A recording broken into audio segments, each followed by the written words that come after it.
So this is the new Dacia Jogger. It is an MPV and it is a 7-seater. Could this be the best cheapest 7-seater car in the market? Well, let's find out. Hello everyone. Welcome to Everything Cars and More. Let's review the new 2022 Dacia Jogger.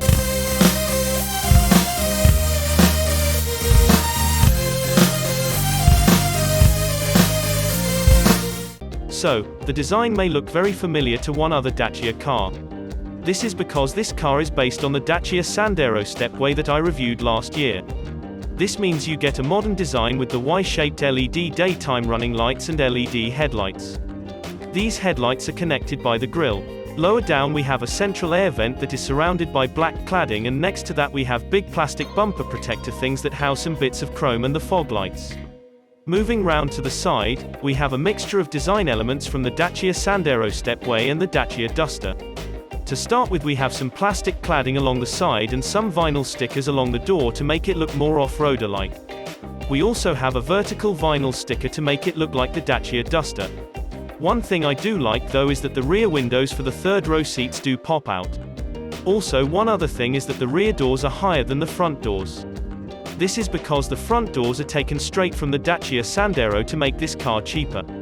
Moving round the back, we have this big slab of metal for the boot. It is big because it makes it easier to load items in. Also, we do have some plastic cladding on the boot and bumper which gives it an off-road look. Again, a couple of things that I do want to mention is that the tail lights look like they are from a Volvo, the Dacia badge is some vinyl sticker lettering, and we have a shark fin aerial in black to match the black wing mirrors and wheels. So far so good. Then this car is on the outside. Right, let's see what engines you can get. So the engine choices are very simple for this car.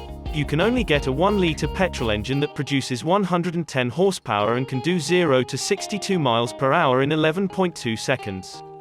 This can only be had with a 6-speed manual.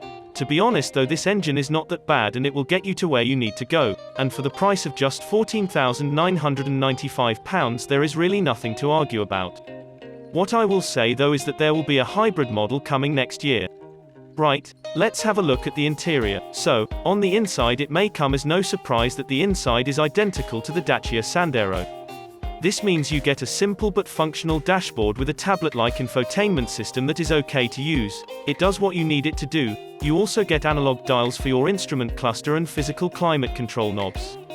Everything is well laid out and nicely done, and everything feels like it belongs in a £14,000 car. Not that it is cheap feeling, but it does not have an expensive feel to it. Let's move to the back where the important part is. So I am going to start with the third row because I am just amazed how much room there actually is. So, sitting back here I can say that an adult under 6 foot will be fine, as legroom and headroom is fine for short journeys. Some bigger cars struggle to sit adults in the back, but I can say the Jogger does it fine with the middle row all the way back. Sitting in the middle row again, headroom and legroom are fine for 6-footers, and everyone that will get in this car will be comfy for long trips if you have to do one, and again for the price there is nothing to argue about. Right, let's look at the boot size. So putting all of the 7 seats up, the Dacia Jogger has 213 litres of boot space, which is to be expected, but turning the Jogger into a 5-seater vehicle, the boot size increases to 712 litres, which is impressive for this car. With all of the rear seats down it increases again to 1,819 litres. So should you buy this car over the other 7-seater SUVs in the market? Well, personally, if you want a 7-seater as a second car, then this would be the best option because it is cheap and does what it says on the tin. If you want to use this as a van with all of the rear seats down, you can do so, and because of the low boot floor it makes it easier to load things in. This should then be considered if you want to buy a new second 7-seater car or a van. If you liked this video, then please don't forget to like and subscribe, and whilst you are at it, hit that bell icon to get notifications when a new video comes in. See you in the next video.